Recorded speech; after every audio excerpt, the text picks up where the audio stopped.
Hello student, today we'll see the application of flip-flops, register, shift registers. These are the major application of the flip-flops. So starting with the first, what is meant by register?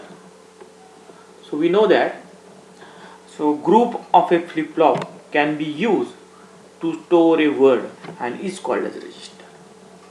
A group of flip-flop can be used to store a word and which is called as a register. So if you see the buffer register diagram, okay, so D type of flip-flop. One flip-flop, we know that it will be store the 1 bit of information. There, if you observe, these are the A and B.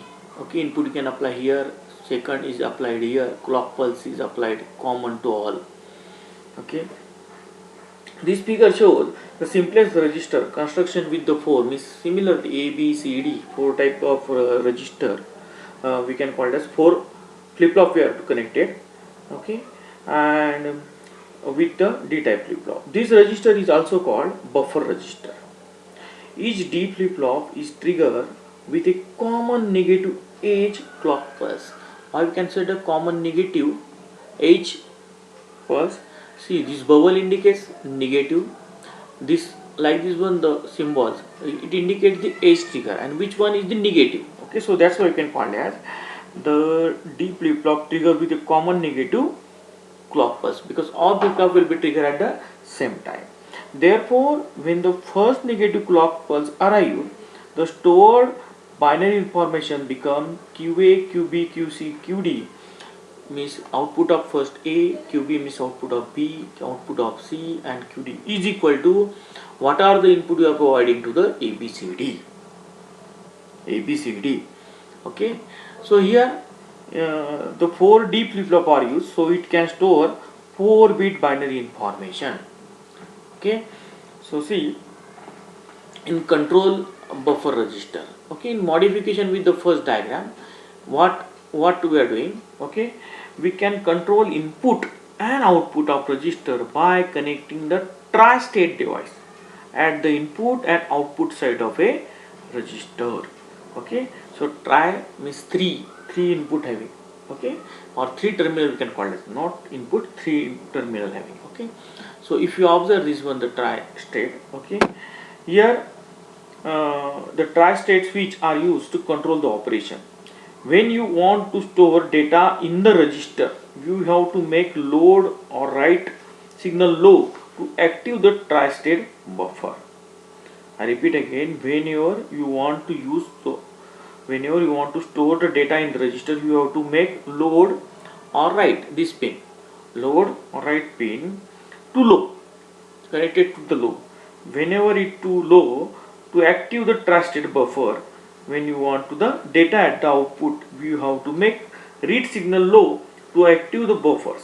Okay, so control buffer register are commonly used for temporary storage of data in a digital system. Okay, see the concept on the basis of this one pin, load bar oblique write bar. Okay, load bar oblique write bar. Okay, and here we have to connect this version. Okay, so when I repeat again, when you want to store data in the register, you have to make load or write pin signal to low to active the tri-state buffer. For activation in this one, we require to connect to low. When you want to data at the output, means here at the output, you have to make RD signal low. RD signal low. Okay, this one your RD signal to low to active the buffer. And control buffer register are commonly used for temporary storage of data within this digital system. Right, now next one, here we are seeing the respective or tri-state switch are used, shift register. Next point is your shift registers. Okay, so the binary information data in a register moved from stage to stage. Okay, binary information data will move from stage to stage within a register or into or out of the register upon application of the clock pulses. This type of a bit movement or shifting is essential for certain arithmetic and logical operation used in microprocessor. Using a microprocessor.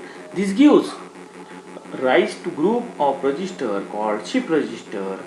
They are very important in application involvement in the storage and transfer of data in a digital system.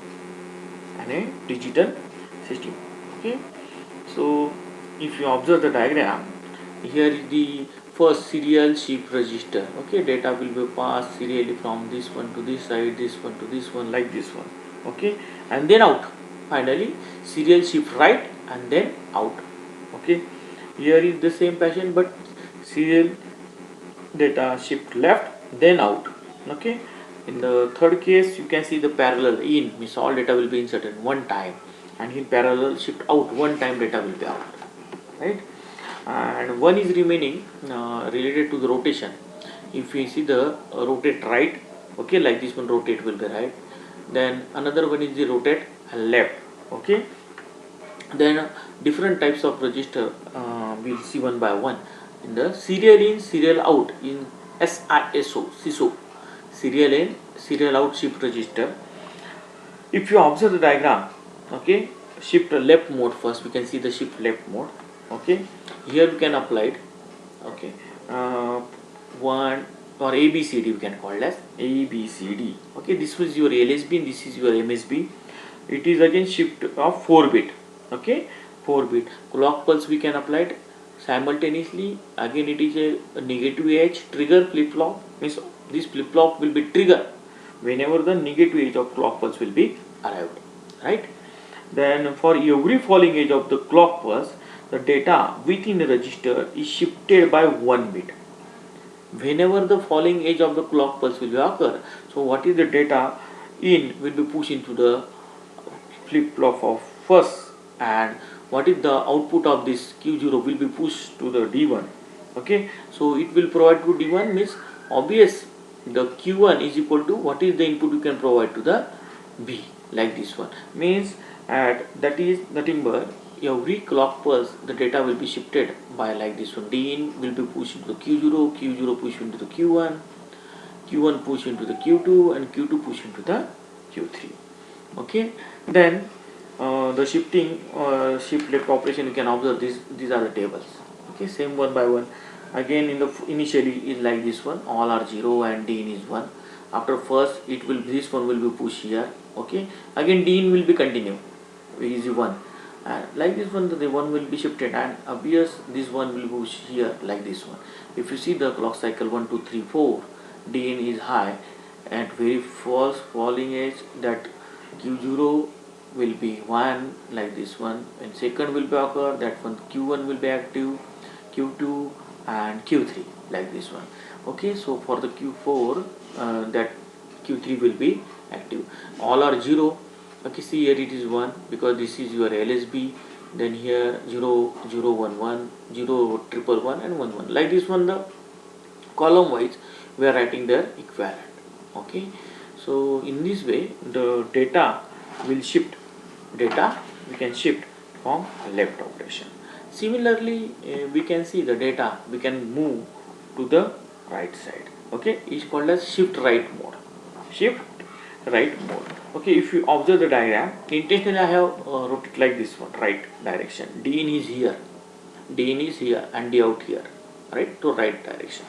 So for every falling edge of the clock input, data within the register is shifted right by 1 bit. So D in into the Q3, Q3 to Q2, Q2 to Q1, Q1 to Q0 and out, like this one.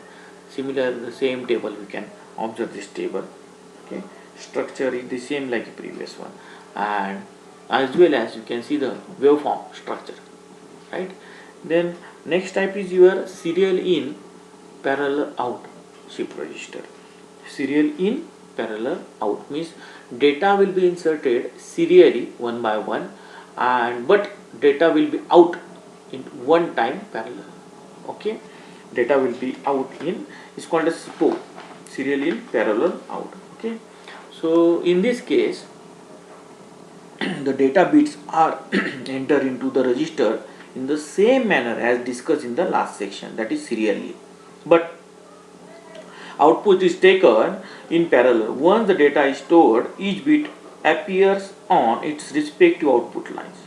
All bits are available simultaneously instead of on a one by one bit. This is as with the serial in as shown in the figure. Okay, as shown in the figure. I repeat again, the output is taken in parallel. Once the data is stored, each bit appear on its response output line. Means all four will be stored. After that, the data will be out in one time. Okay, so these are the truth table, and we can observe the one time data. Now next one is parallel in serial out, PISO. Okay, if the diagram you can observe parallel in serial out. In there are four inputs line. Okay, A3, A2, A1, A0, like this one. I will show the diagram. A3, A2, A3, A2, A1, A0, like this one. Okay, for entering the data in parallel into the register. And shift oblique load bar, this one, shift oblique load bar, is the control input which allows shift or loading data operation of a register. When shift oblique load bar is low, gets G1, G2 and G3 are enabled and allowing each input data bit to be applied to D. Okay, when it is enabled, at that time it will be allowed to enter the data into the D of a respective flip-flop. When a clock pulse is applied, the flip-flop with D is equal to 1 will be set. Those D is equal to 0 will be reset. Thus, all four bits are stored simultaneously. Okay, all four bits are stored simultaneously. So we will store the data simultaneously, parallel in. Okay, so when D is 1, all will be set. When D is 0, all will be reset. And last is parallel in, parallel out. Okay, means all data we can send at the same moment. Whenever the clock pulse is applied, falling edge clock pulse will be arrived, the data will be inserted in the respective flip-flop, and whenever we required at the whenever the falling edge will be occur, at the time it will be received again at the output at the same moment. Okay, so application of a flip-flop: serial to parallel converter, parallel to serial converter, shift register counter, sequence generator. So like these are the different applications we'll study on the register types. So thank you. I hope we understood the register and their type. Thank you.